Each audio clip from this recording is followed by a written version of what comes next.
कृष्ण हमें पति रूप में मिले, ये हमारा पति हो।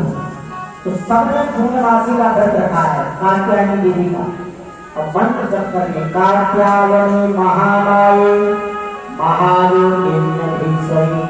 हे कात्यायनी, आप मां आपसे प्रार्थना है कि कृष्ण में पति रूप में प्राप्त हो। पूर्णमासी के दिन भगवान सूर्य के उदय होने से पहले ही गोपियां स्नान करने के लिए चली जाती है गंगा जी, और रोज नग्न अवस्था में स्नान करती है। भगवान कृष्ण ने सोचा इनको ज्ञान देना जरूरी है, ये अच्छा नहीं है। नदी मां है और सूर्य उदय से पहले नग्न अवस्था में स्नान करती है, नदी का अपमान है, यमुना जी का अपमान है।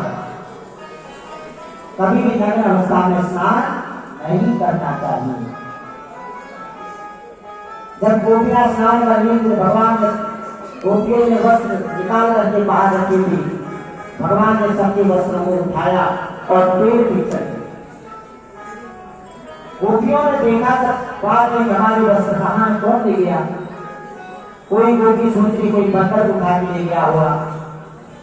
एक गोपी ने कहा नहीं, ऊपर तो पेड़ लगे, वहां बांधना विराज है, ये कन्हैया शरारत करने के लिए आया है, हमारी वस्त्रों को ले गया।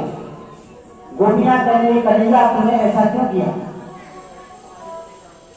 हमारे वस्त्रों को लेकर बाहर कैसे आती। भगवान ने कहा जिस प्रकार से तुम जल के अंदर गई थी निर्वस्त्र होकर के वैसे बाहर भी आओ। एक गोपी कहने लगी कि हम शिकायत करेंगे नंद बाबा से तुम्हारी, इसने हमारी कपड़े चुराई। भगवान ने कहा जाओ हमारी शिकायत कर दो। दूसरी गोपी कह रही है कि पगली शिकायत करने तब न जाएगी जब कपड़े मिलेंगे, ऐसे नंगे जाएगी, किसी प्रकार से इसमें कपड़े मिल जाए। गोपियां भगवान से विनय करने लगी, कन्हैया हमारी वस्तु।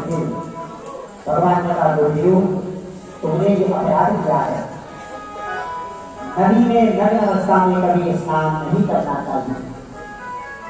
फिर तुम्हें मुझे पति रूप में प्राप्त करने के लिए तुमने व्रत रखा है कात्यायनी महामाये महायोगिन्यधीश्वरी, तुमने व्रत रखा है। और पति पत्नी के बीच जो संबंध होता है वह पर्दा नहीं होता, पराये के साथ पर्दा होता है। जहां अपना होता अपनत्व वहां पर्दा नहीं होता।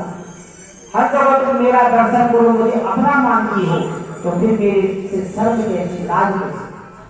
आत्मा और परमात्मा, परमात्मा का अंश तो जीव है, जीव ईश्वर अंश जीव अविनाशी। हम जीव ईश्वर के अंश हैं, उस परम पिता के अंश हैं।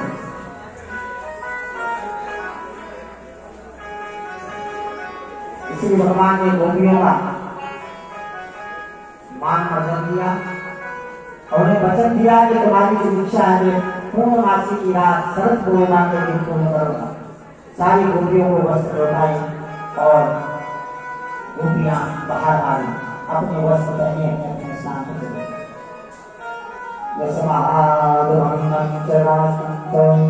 धीरे धीरे समय व्यतीत हुआ। शंभं गृहीत्वा प्रबलोद्धाम नित्येकतां परमोच्चसूत्रः।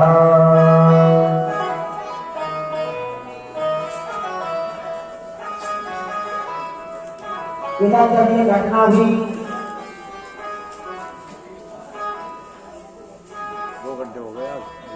जब के वृक्ष गिरे तो नंद बाबा ने जब सुना कि ये वृक्ष बहुत पुराने वृक्ष नहीं गिर गए, वो बताने की जरूरत नहीं है, वो देख रहे हैं, वो रीडिंग हो रही है। कैसे गिर गए इतने पुराने वृक्ष। उन्होंने देख लिया और मेरे लाला के साथ सबसे लाला हुआ है कोई ना कोई उपद्रव होता जा रहा है, इसलिए स्थान ठीक नहीं है। सबने मंत्रणा की सरकार का स्थान को छोड़ दिया जाए, सबने हामी भरे सब चले गए वृंदावन। वृंदावन तरंग है रस भरे पूरे ध्यान। वृंदावन है तुलसी, जहाँ तुलसी का वन है, छोटे छोटे पहाड़ है। वृंदावन आप गए होंगे, बड़ा सुंदर दृश्य वृंदावन का, जहाँ गोवर्धन पर्वत है, सभी पे यमुना नदी की बहती है। सभी गोपियों ग्वाल वालों ने बैलगाड़ी में अपने सामान रखी और वृंदावन में छोटे छोटे घर बनाए और वहीं रह गए। वृंदावन में सब रहने लगे तो भगवान 7 वर्ष के हो गए। भगवान ने मैया से जिद की कि अब मैं भी गाय के साथ हो गए खत्म हो गए तो गाय मैया ने कहा यहाँ थोड़ी लाना होता है तो बाहर होता है। भगवान ने जिद की कि नहीं, मैं छोटा नहीं, मैं गायों के साथ जा सकता हूँ, बाहर है। मैया ने समझाया बेटा जब बड़ा होगा तब तू गायों के साथ जाना, भूल चारण करना मैं मना नहीं करता। और भगवान नहीं माना। तो छोटी छोटी बच्चियां थी, निकल जाओ तो क्या प्रॉब्लम। भगवान कृष्ण का गायों के साथ भी भेज सकती, बच्चियों के साथ भेजी थी। बलराम जी ने कहा कि हम या भेज के मैं इसका ध्यान रखूंगा। प्रथम बार भगवान छोटे छोटे बच्चों को लेकर के घुसाने के लिए गई। कमर में बंसी बनी हुई है। प्रथम बार भगवान ने बंसी बजाई। बंसी विभूष के कला नवनी रदाभा पीतांबरा धरुणबिंबधरा